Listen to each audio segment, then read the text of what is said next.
Buongiorno et bienvenue à tous mes petits bowlers dans ce court format. Milan Skriniar va-t-il quitter le Paris Saint-Germain pour le Napoli? Victor Osimhen quittera-t-il le Napoli pour le Paris Saint-Germain? On se retrouve tous ensemble dans ce court format pour l'évoquer tous ensemble. Et ce court format sera justement sponsorisé par personne et c'est génial, ça nous permet d'aller directement dans le vif du sujet. Sujet que je vous invite à liker un maximum pour le référencement et le développement de la chaîne et à vous abonner si vous êtes nouveau sur le contenu. Nous allons d'abord tout simplement évoquer chaque partie et expliquer pourquoi cette transaction est possible. Tout d'abord, nous allons évoquer le cas de Milan Skriniar. Milan Skriniar, arrivé libre de l'Inter Milan pour le Paris Saint-Germain il y a maintenant un an, touche actuellement un salaire de 16 millions par an, ce qui rend difficile un départ du défenseur slovaque actuellement du côté du Paris Saint-Germain. Il n'a jusque-là pas reçu d'offre qui puisse le satisfaire. On sait que Skriniar a un intérêt pour la Serie A, mais qu'il n'a pas reçu d'offre jusque-là pour le mercato. Et on sait éventuellement que d'autres championnats qui auraient pu l'accueillir malgré son gros salaire ne se sont pas manifestés jusque-là pour ce défenseur. Un défenseur qui d'ailleurs n'est absolument pas mauvais. Il a prouvé par le passé qu'il a déjà été meilleur défenseur de la Serie A. Et si justement ce championnat accueillait à nouveau le défenseur slovaque. On sait que Antonio Conta est rentré en contact avec Milan Skriniar et qu'il compte sur le défenseur slovaque dans son projet, défenseur qu'il a déjà eu du côté de l'Inter Milan, pour justement ramener l'équipe de Napoli vers les sommets de la Serie A. Milan Skriniar aurait-il un intérêt à quitter le Paris Saint-Germain pour rejoindre le Napoli? De mon côté, oui. Parce qu'on sait que du côté du Paris Saint-Germain, sa place de titulaire est totalement remis en cause, voire obsolète. On sait que Luis Enrique a trouvé d'autres options dans sa défense centrale et a même acheté un autre défenseur et a relégué Skriniar dans le plus bas de la hiérarchie de la défense centrale. En revanche, du côté de Napoli, ce serait une autre histoire. On sait que Milan Skriniar a prouvé savoir très bien défendre dans une défense à 3, dans des blocs bas notamment, et finalement, il retrouverait du côté de Napoli un championnat dans lequel il a réussi et un coach avec lequel il a déjà réussi.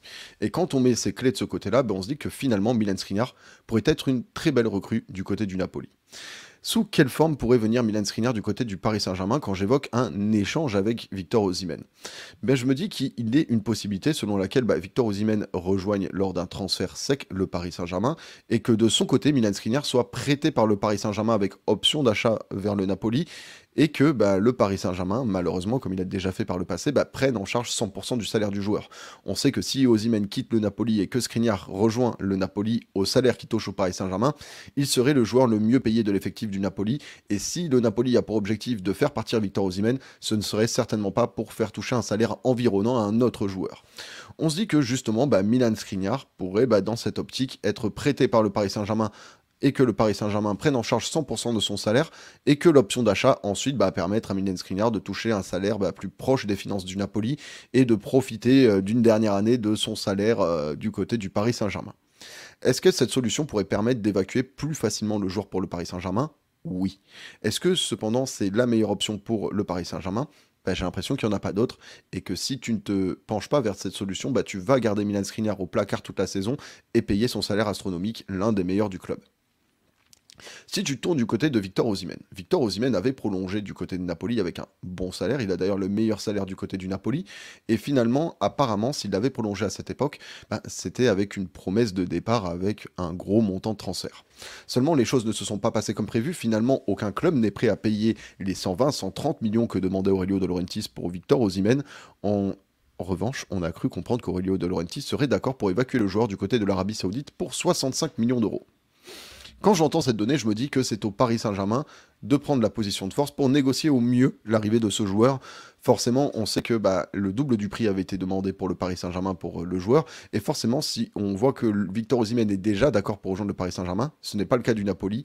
Ce qui fait un triangle un peu étrange avec justement le Napoli qui, lui, préférait vendre le joueur en Arabie Saoudite, étant une destination non prioritaire pour le moment du côté de Victor Osimhen. Donc forcément, quand on prend tous ces éléments, on se dit que possiblement le Paris Saint-Germain essaiera de s'aligner à un montant similaire à celui payé par l'Arabie Saoudite. Il n'y a pas de raison qu'Aurelio De Laurentiis accepte après tout de laisser partir le joueur en Arabie pour 65 millions, mais demande 130 au PSG. Il n'y a absolument aucune logique. Donc c'est au Paris Saint-Germain de négocier au mieux pour faire venir le joueur. Du côté de Victor Osimhen, y a-t-il un intérêt à rejoindre le Paris Saint-Germain? Quand on voit son profil, c'est un joueur qui participe beaucoup au pressing, qui est rapide, qui sait marquer de la tête, qui est assez technique. Mais est-ce le 9 idéal de Lucho? Je ne pense pas. Sinon, il aurait déjà probablement rejoint le Paris Saint-Germain. Le Paris Saint-Germain a montré être patient, mais de se donner tous les moyens pour recruter un joueur qu'il voulait depuis le début du mercato. On l'a vu avec Désiré Doué, on l'a vu avec Joao Neves et on l'a vu avec Pacho. Donc forcément, si le Paris Saint-Germain veut Victor Osimhen, je ne pense pas que ce sera à n'importe quel prix. Si en revanche, justement, il rejoint le Paris Saint-Germain, je imagine qu'il a déjà un accord au niveau du salaire qui ne serait pas trop perdant par rapport à son départ de Naples, mais est-ce qu'il a une place à gagner du côté du Paris Saint-Germain? Avec la blessure de Gonzalo Ramos actuellement, il a peut-être quelque chose à jouer du côté du Paris Saint-Germain. J'avoue être assez, non pas sceptique, mais me poser des questions sur cette probable arrivée. Est-ce que finalement cette arrivée n'est pas plus l'envie d'un Luis Campos que celle d'un Luis Enrique? La question se pose quand on sait que Luis Campos avait vendu déjà aux Osimhen 80 millions du côté de Lille pour Naples et que Lille n'avait touché que seulement 25 millions sur le transfert, le reste étant dans des commissions d'agents. Forcément, on peut penser que Luis Campos a un certain intérêt à rapatrier Victor Osimhen du côté du Paris Saint-Germain. J'avoue que de mon côté, ce n'est pas la piste que j'avais forcément privilégiée pour le Paris Saint-Germain, mais en revanche, si Victor Osimhen rejoint le Paris Saint-Germain à un prix correct et à un salaire correct, je reste pour lui laisser sa chance comme j'avais fait avec Randal Colomoni l'été dernier. En revanche, maintenant qu'on a posé toutes ces parties, est-ce que ce transfert a des chances de se réaliser?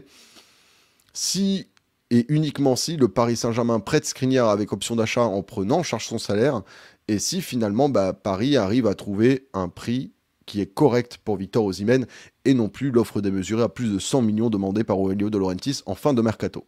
De mon côté, je pense en tout cas avoir assez étayé sur tous les partis et les éventuels gagnants de ce deal. Je ne sais pas ce que vous en pensez, mais j'aimerais bien retrouver votre avis dans les commentaires. Est-ce que pour vous, ce transfert a une probabilité de se faire? Est-ce qu'il y a des gagnants dans ce deal? N'hésitez surtout pas à bombarder l'espace commentaire pour me donner vos avis et n'hésitez surtout pas à liker cette vidéo pour le référencement et à vous abonner si vous êtes nouveau dans l'aventure. Merci à tous d'avoir participé, c'était un petit puzzle de mots et de pensées. Que le football français repose en paix.